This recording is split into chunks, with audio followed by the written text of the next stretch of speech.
New Durga jewellers Sirsa. Khariya वाले प्रभुजी सोनी व पीली मंदोरी वाले सज्जन सोनी का भारत सरकार द्वारा मान्यता प्राप्त मशहूर hallmark jewellery showroom new Durga jewellers Parshuram Chowk Sirsa. अधिक जानकारी के लिए संपर्क करें 9813932001 या 9466697217।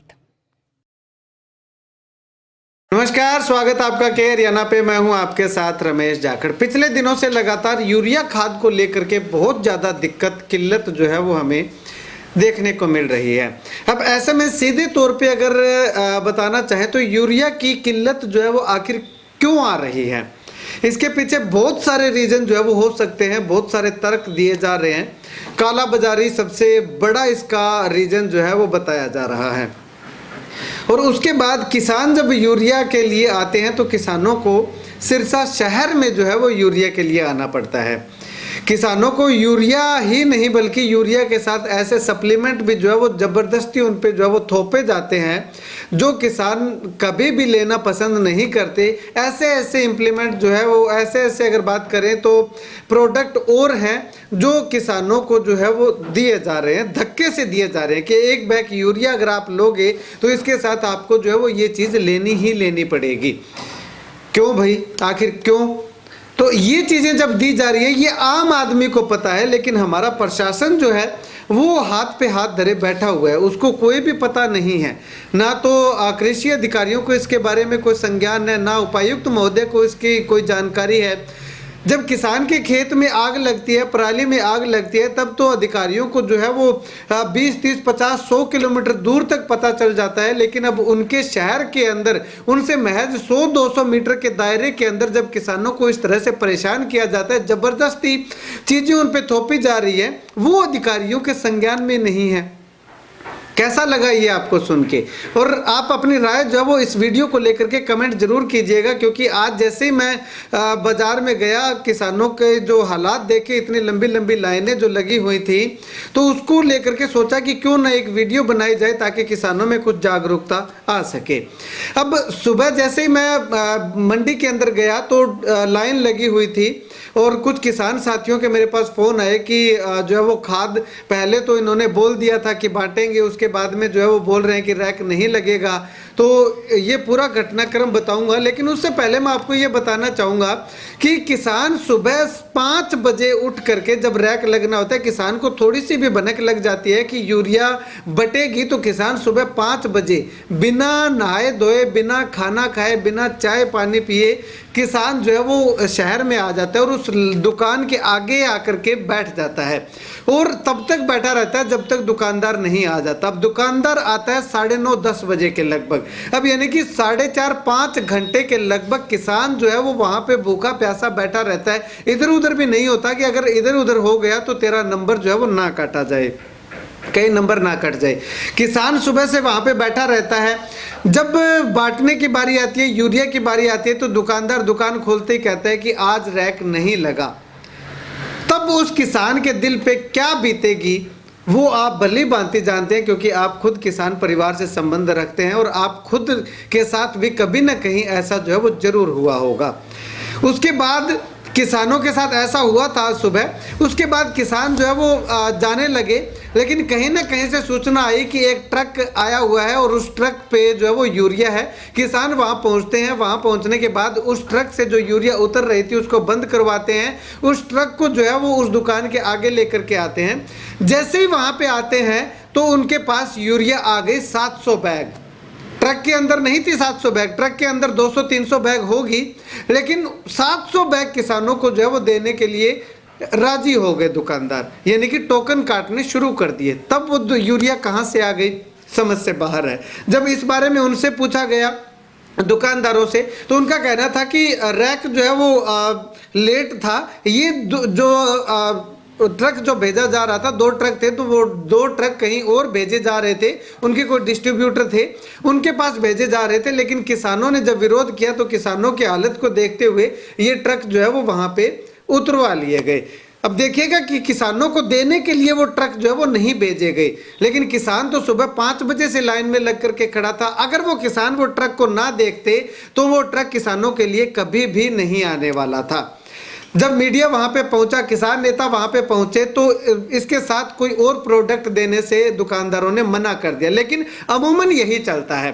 अच्छा, अब उसके बाद ये यूरिया किसके लिए है? किसानों के लिए है। किसानों के लिए है तो किसान यूरिया लेने के लिए सिरसा शहर में क्यों आए? जब किसानों को यूरिया देने के लिए गांव-गांव के अंदर सोसाइटियां बना रखी हैं, पैक्स बना रखे हैं, या और जो संस्थान बना रखे हैं ताकि किसानों को जो है वो यूरिया गांव के अंदर ही दी जा सके, तो जब गांव-गांव के अंदर ऐसे सिस्टम बना रखे हैं तो उन संस्थानों के अंदर यूरिया क्यों नहीं भेजी जा रही? ये भी सबसे बड़ा सवाल है। अब वहां पे अगर भेजी जाती है तो वहां पे ब्लैक नहीं होगी तो उनका मोटा मुनाफा नहीं होगा। मोटा मुनाफा नहीं होगा तो ये किसान को लूटेंगे कैसे, ठगेंगे कैसे, किसान को यूरिया के साथ और दूसरे प्रोडक्ट कैसे बेचेंगे? उन प्रोडक्ट धारियों का जो जिन बड़ी बड़ी कंपनियों के प्रोडक्ट इनके पास आते हैं उनको बड़ा मुनाफा कैसे जाएगा? इनके आका खुश कैसे होंगे? सबसे बड़ा सवाल यहां पे आकर के खड़ा होता है। तो ऐसे में उपायुक्त महोदय से भी अनुरोध करूंगा और डीडीए साहब से भी अनुरोध करूंगा कि जिन जिन गांव के अंदर किसानों को यूरिया डीएपी देने का माध्यम है, जिन जिन गांव के अंदर पैक्स बने हुए, सोसाइटी बनी हुई है, वहां किसानों के लिए सबसे पहले पूर्ति जो है वो वहां पे की जानी चाहिए। उसके बाद में शहर में जो किसान लेने के लिए आते हैं तो वो उनको दी जानी चाहिए। इससे अगर ऐसा होगा तो किसान शहर में आने का, किसान को कोई शौक नहीं चढ़ा हुआ कि दोपहिया वाहन पे जो है वो सुबह सुबह 3-3 4-4 कंबल ले करके जो है वो इतनी ठंड के अंदर जो है वहां पे आकर के बैठे। किसान सिरसा आना ही नहीं चाहता। अगर उसको उसकी जरूरत की चीजें अगर गांव में मिलने लग जाए तो किसान शहर की तरफ मुंह ही नहीं करेगा। लेकिन नहीं, किसान को जबरदस्ती तंग किया जाता है, जबरदस्ती परेशान किया जाता है ताकि वहां पे आ करके जो है वो किसान परेशान हो, जिससे कि उनको ज्यादा मुनाफा कमाया जा सके। और किसानों से भी अनुरोध करूंगा कि आप जितना ज्यादा हो सकता है उतना शहर में यूरिया लेने के लिए आना बंद कर दीजिएगा। उसके बाद आपके यहाँ पे जो है वो कुछ समाधान हो सकता है। अगर आप अपना प्रॉफिट देखने के लिए कि पड़ोसी का क्या है, पड़ोसी लाए ना लाए, मेरे को तो यूरिया जो है वो मिल रही है तो मैं तो वहां पे जा करके ले आता हूं, अगर ये आपकी मानसिकता रही, ये आपकी सोच रही, तो जिंदगी भर किसानों को जो है वो इसी तरह से सिरसा में 5 बजे आ करके शहरों के अंदर आ करके आपको धक्के खाने पड़ेंगे। ये गारंटीड बात है, लिख के दे सकता हूं। अगर आपने एका कर लिया, नारे लगाते हैं किसान एकता जिंदाबाद, किसान मजदूर एकता जिंदाबाद, तो उस नारे को इंप्लीमेंट इस तरह से कीजिएगा कि वाकई में गांव का एका है और गांव-गांव के साथ दूसरे और आस पड़ोस के गांव भी जो है वो एक होकर के सिरसा खाद लेने मत आइएगा। सिरसा अगर खाद लेने नहीं आओगे, अगर सिरसा आना भी है तो आप अधिकारियों के पास आओ कि हमारे गांव के अंदर खाद जो है वो भेजी जाए। हम सिरसा खाद लेने के लिए क्यों आए जब हमारे गांव के अंदर माध्यम सरकार ने बना रखा है? शिकायत करनी है उसके बावजूद भी नहीं आए तो उसके बाद अनिल भी जाते हैं ग्रीवेंस कमेटी के अंदर, तो ग्रीवेंस कमेटी में ये तमाम शिकायतें जो है वो गांव-गांव से, किसान से अगर ये शिकायतें लगनी शुरू हो गई तो वो दिन दूर नहीं किसान साथियों जब आपके घर पे, आपके गांव के अंदर जो है वो ये खाद मिलनी शुरू हो जाएगी और आपको जो है वो ज्यादा परेशानियों का सामना नहीं करना पड़ेगा। तो किसानों को एकजुटता दिखानी होगी जिससे कि किसानों के गांव के अंदर जो है वो खाद मिल सके। सिरसा शहर का जो नागरिक है, शहरी जो है वो उसको खाद नहीं चाहिए, कभी भी नहीं चाहिए, आज तक भी नहीं उसको जरूरत हुई और आने वाले समय में भी नहीं चाहिए होगी, क्योंकि सिरसा शहर के अंदर खेती करने वाली जमीन नहीं है। सिरसा के लोग जो है वो खाद नहीं चाहते। खाद चाहिए तो गांव के किसानों को चाहिए जिनके पास खेती करने की जमीन है, और जिनके पास जमीन है वो सिरसा रहते हैं तो उनको जो है वो सिरसा में खाद नहीं चाहिए, उनको गांव के लिए चाहिए। तो अगर उनके पास भी गांव के अंदर खाद मिल जाएगी, गांव में खाद चली जाएगी, तो शहर का नागरिक इससे कोई भी खफा नहीं होगा, उल्टा शहर के नागरिकों को इससे फायदा होगा, ताकि किसान जो आसपास के गाँव से इतने सारे किसान आते हैं तो उससे जो है वो जाम नहीं लगेगा और ट्रैफिक जो है वो कंट्रोल में रहेगा, ट्रैफिक ज़्यादा नहीं होगा।